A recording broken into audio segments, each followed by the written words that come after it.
कप्तान हुकूमत की जानिब से चीफ इलेक्शन कमिश्नर राजा सिकंदर सुल्तान के इस्तीफे के मुतालबे की बड़ी वजह तहरीक इंसाफ के खिलाफ दायर करदा फॉरेन फंडिंग केस है, जिसे पिछले 6 वर्षों से लटकाया जा रहा था और अब ये उम्मीद की जा रही थी कि मौजूदा चीफ इलेक्शन कमिश्नर इसका फैसला कर देंगे।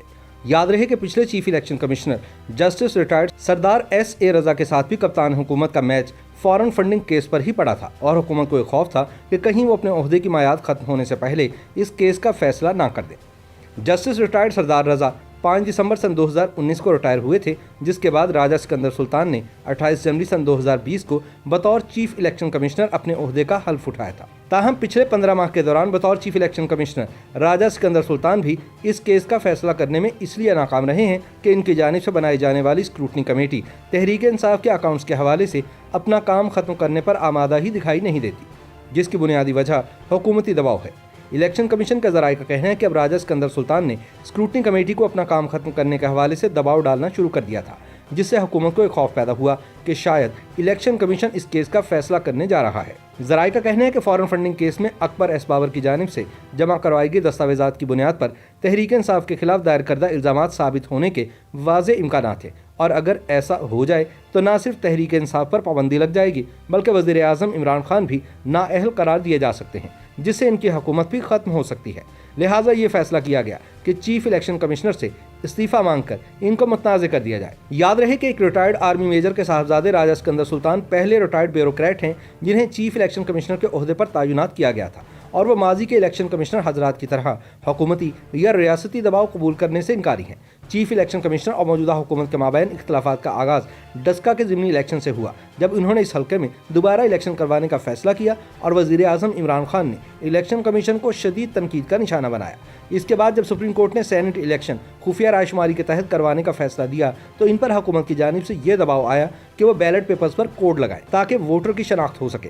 ताहम उन्होंने इनकार कर दिया, जिसके बाद इलेक्शन कमीशन को दोबारा वज़ीर आज़म की जानिब से तनकीद का निशाना बनाया गया और कहा गया कि ये इदारा हॉर्स ट्रेडिंग को फ़रोग दे रहा है।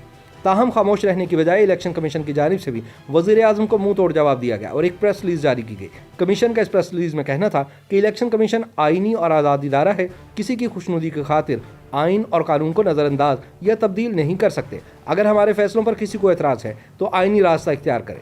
इलेक्शन कमीशन की जानिब से जारी होने वाले एलामिये में कहा गया कि हर सियासी जमात और शख्स में शिकस्त तस्लीम करने का जज्बा होना चाहिए। एलामिये में यह भी कहा गया कि क्या ये खुला तजाद नहीं कि एक ही छत तले होने वाले इलेक्शन में से जो जीत गए वो मंजूर और जो हार गए वो नामंजूर। एलामिये में मज़ीद कहा गया कि हमें काम करने दें और मुल्की इदारों पर कीचड़ ना उछाले। इलेक्शन कमीशन का ये भी कहना है कि वज़ीर आज़म और वफाकी वज़रा के बयान पर दुख हुआ। आज़ादाना इलेक्शन और खुफिया बैलेट का हुस्न पूरी कौम ने देखा, यही आइन की मंशा थी। इलेक्शन कमीशन का काम कानून साजी नहीं बल्कि कानून की पासबानी है। इसी तरह आइनी इदारों की तस्हीक की जाती रही तो ये इलेक्शन कमीशन की नहीं हुकूमत की कमजोरी होगी। इलेक्शन कमीशन का मजीद कहना था कि इख्तलाफ है तो शवाहिद के साथ आकर बात करें, आपकी तजावीज़ सुन सकते हैं तो शिकायत क्यों नहीं, हमें काम करने दें, कुछ तो एहसास करें। इस प्रेस रिलीज के जारी होने के बाद हुकूमत और इलेक्शन कमिश्नर में इख्तलाफात पैदा हो गए थे। याद रहे कि राजा सिकंदर सुल्तान से पहले पाकिस्तान की तारीख में जितने भी चीफ इलेक्शन कमिश्नर आए हैं उनका ताल्लुक अदलिया से रहा है और सुप्रीम कोर्ट का कोई हाजिर सर्विस जज ही कायम मकाम चीफ इलेक्शन कमिश्नर की जिम्मेदारियां निभाया करता था। 22वीं आईनी तरमीम में मामला सामने आया था कि चीफ इलेक्शन कमिश्नर और इलेक्शन कमीशन के दीगर अरकान की तैनाती के लिए सिर्फ अदलिया के रिटायर्ड जजेस की तरफ देखना पड़ता है, जिसमें मुश्किलात का सामना होता है। इसलिए रिटायर्ड ब्यूरोक्रेट्स को भी इन अहम ओहदों पर तैनात करने की शिक मंजूर की गई थी। दिलचस्प बात यह है कि सिकंदर सुल्तान राजा का नाम हुकूमत की तरफ से पेश किए जाने वाले 3 नामों में शामिल था। इलेक्शन कमीशन के साबिक सेक्रेटरी बाबर याकूब फतेह मोहम्मद पर हिज़्ब मुखालिफ की जानिब से एतराज़ लगने के बाद सिकंदर सुल्तान राजा का नाम शामिल किया गया। हिज़्ब मुखालिफ की जमातों की तरफ से जो 3 नाम दिए गए थे उनमें से साबिक अटॉर्नी जनरल इरफान कादिर के नाम को हतमी तस्वुर किया जा रहा था, ताहम उनके नाम पर इत्तफाक ना हो सका। जहां इनकी तकर्रुरी के वक्त कुछ हल्के चीफ इलेक्शन कमिश्नर को हुकूमत के करीब समझते थे, वहीं कई लोग इनको मुस्लिम लीग नवाज के करीब भी तस्वुर करते थे, जिसकी वजह यह है कि वह नवाज शरीफ दौरे हुकूमत में भी अहम ओहदों पर फाइज रहे हैं। सिकंदर सुल्तान राजा के ससुर सईद मेहदी साबिक वज़ीर आज़म नवाज शरीफ के प्रिंसिपल सेक्रेटरी रह चुके हैं। इनके एक भाई फ़खर विसाल सुल्तान राजा पुलिस सर्विस में है और रावलपिंडी में रीजनल पुलिस ऑफिसर के ओहदे पर भी तैनात रह चुके हैं, जबकि इनके एक बरादर निस्बती आमिर अली अहमद इस्लामाबाद में चीफ कमिश्नर के ओहदे पर फाइज रहे हैं। सिकंदर सुल्तान राजा का शुमार मुल्क के मजबूत और ताकतवर तरीन ब्यूरोक्रेट्स में होता था, जो दबाव न लेने और उसूलों पर समझौता न करने की वजह से जाने जाते थे और उनकी यही सिफ्त हुकूमत की जानिब से इनके इस्तीफे का मुतालबा करने की वजह बन गई है।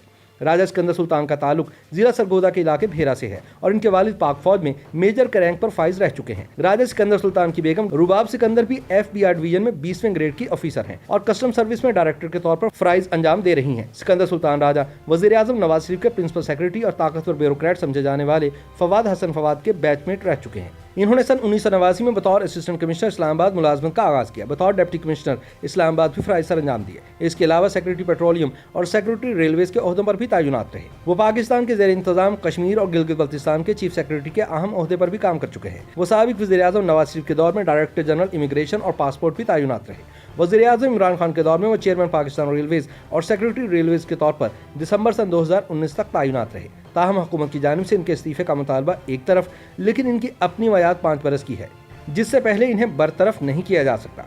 सिकंदर सुल्तान राजा अगर अपने ओहदे पर बरकरार रहे तो सन 2023 में होने वाले आम इंतखाबात इन्हीं की ज़ेर निगरानी मुनक्किद होंगे, जो कि मौजूदा हुकूमत के लिए नाकाबिल कबूल लगता है। अब देखना यह है कि चीफ इलेक्शन कमिश्नर से इस्तीफा मांगने वाली हुकूमत इनको इनके ओहदे से हटाने में कामयाब होती है या नहीं।